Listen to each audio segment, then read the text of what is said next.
kami lakukan lebih kurang sudah berlangsung 8 minggu. Selama saya mengikuti PKG PJOK yang diadakan hari ini adalah rencana tindak lanjut dalam tugas yang ada dalam modul ajar kami. Jadi pertama-tama mari kita panjatkan puji syukur kita kepada Tuhan Yang Maha Esa karena telah diberikan kesempatan dan kesehatan pada hari ini.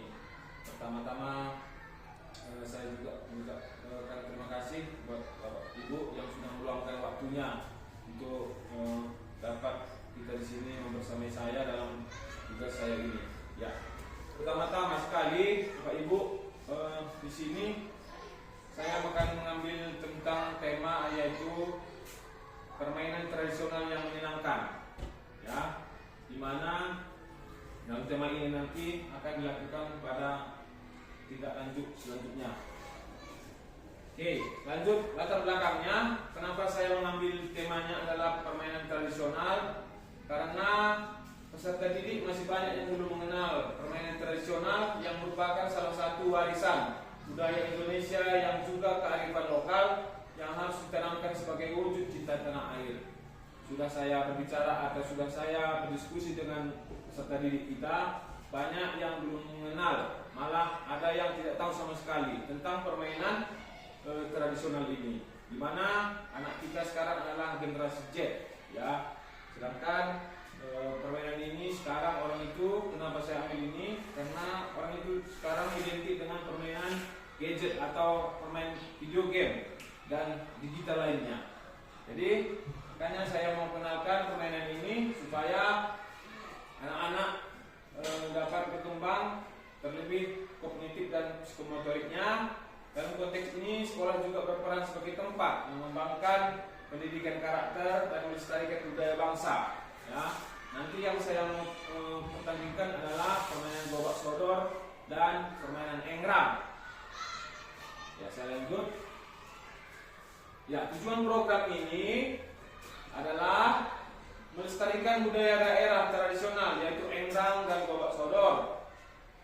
Selanjutnya menciptakan lingkungan belajar yang menyenangkan. Ya, dengan adanya permainan ini anak-anak diharapkan dapat berkomunikasi dan menciptakan suasana positif antar peserta didik dalam menerapkan budaya saling bekerja sama dan tolong-menolong dan meningkatkan kreativitas dan komunikasi, membangun karakter positif dan nilai sosial.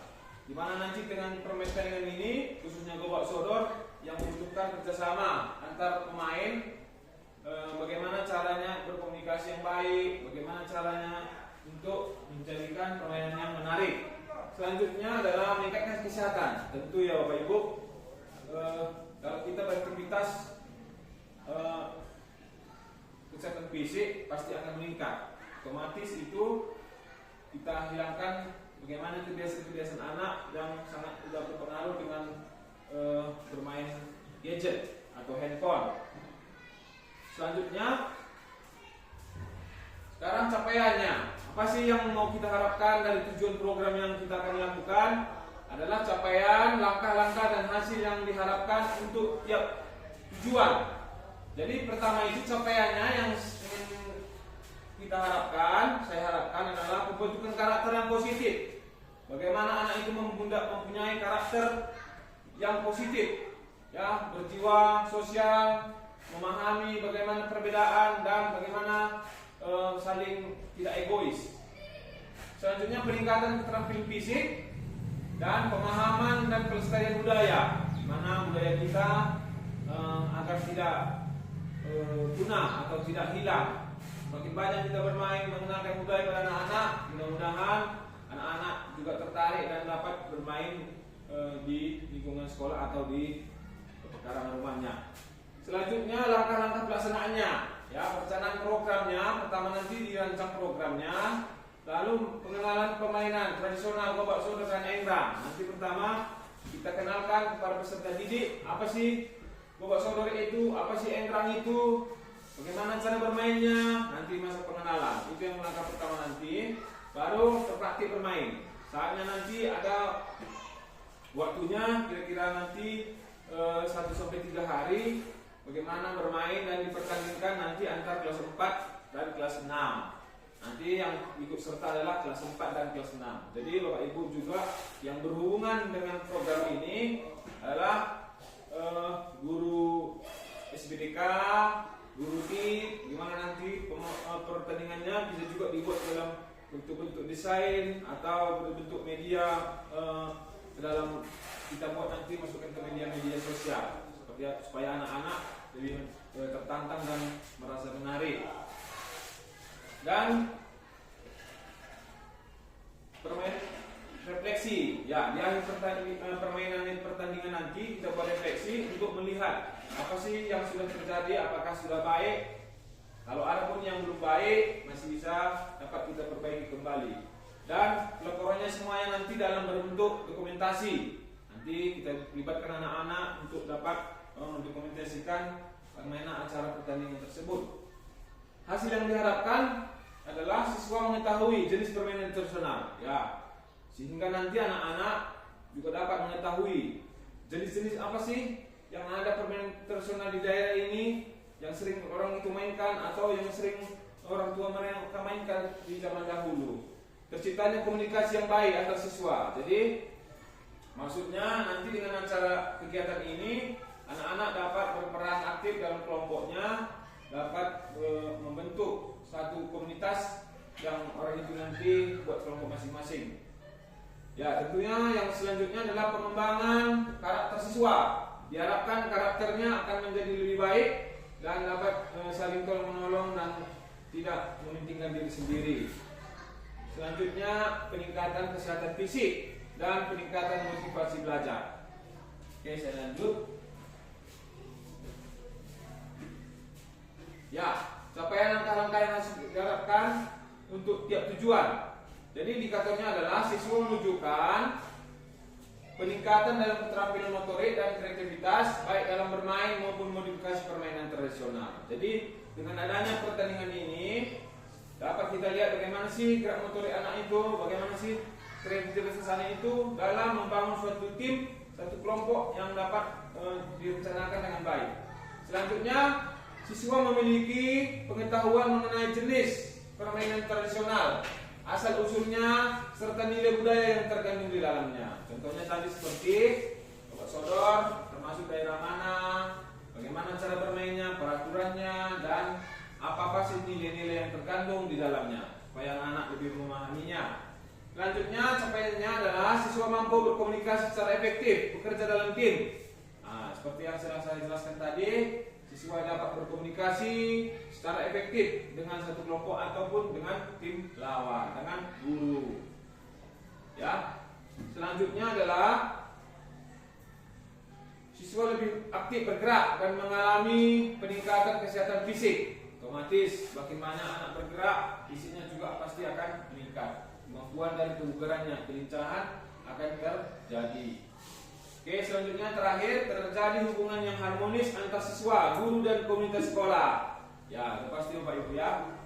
Anak-anak nanti bisa berkomunikasi dengan guru wali kelasnya, dengan antar siswa dan komunitas sekolah. Selanjutnya, ya, struktur program dan mitra dalam komunitas belajar. Yang pertama adalah dalam sasaran ini, pertandingan ini adalah ditujukan untuk kelas 4 sampai kelas 6 SD. Jumlah peserta kira-kira ada 76 siswa. Usianya adalah 10 sampai 12 tahun. Pengaturan programnya, ruang lapangan sekolah kita yang digunakan, lapangan kita cukup luas untuk kegiatan fisik, dan waktunya dapat dilakukan selama 3 hari. Mitra dalam komunitas belajar yaitu guru PJK sendiri sebagai fasilitator utama untuk membimbing peserta didik dalam permainan dan refleksi. Selanjutnya guru kelas juga terlibat membantu dan mendokumentasikan refleksi kegiatan. Orang tua dapat kita undang sebagai dapat menyaksikan anak-anak bertanding dan memberikan semangat kepada anak-anak peserta didik. Selanjutnya, oke, kapasitas yang dimiliki sekolah yaitu lapangan sekolah cukup luas, alat permainan yaitu engrang, dan peralatan yang tersedia lainnya. Yaitu salah satunya adalah guru PJOK yang dapat mengajarkan dan mempunyai pengalaman dalam permainan tradisional ini. Ada juga keterlibatan nanti komunitas sekolah dengan dukungan kepala sekolah, guru dan pelaksana kegiatan. Pemantapan aset, lapangan olahraga, guru dan orang tua. Orang tua juga nanti bisa kita libatkan dalam pertandingan ini dan dapat memotivasi peserta didik. Selanjutnya, rencana evaluasi. Rencananya awal program menilai, ya nanti pertama kita buat awal, pertengahan, dan di akhir. Yaitu awal program menilai pengetahuan dasar. Kita harus tahu bagaimana sih awal dasarnya dia. Misalnya anak-anak udah paham nggak tentang bobot sodor? Kalau belum, nanti kita buat langkah selanjutnya. Ya, menilai pengetahuan dasar siswa tentang permainan tradisional dan kemampuan fisik. Ya. Selanjutnya di tengah program mengobservasi partisipasi dan keterlibatan siswa dalam permainan. Oke, selanjutnya di akhir program merefleksi kelompok dan individu serta penilaian pertandingan. Nah, sini Bapak Ibu, sampai di sini mungkin ada yang ada bertanya atau kurang paham, ya? Oke ya, saya rasa cukup dipahami ya, Bapak Ibu. Nanti yang belum paham nanti bisa dipertanyakan waktu jam berakhir ya. Oke, ini pengambilan data yaitu berobservasi langsung. Jadi guru nanti mau observasi langsung bagaimana sih dalam pertandingan itu anak itu mempunyai sifatnya, bagaimana kemampuan motoriknya, kemampuan berinteraksinya juga dapat kita lihat. Nah, jadi setiap program Bapak Ibu pasti ada tantangan, kemungkinan tantangan ya.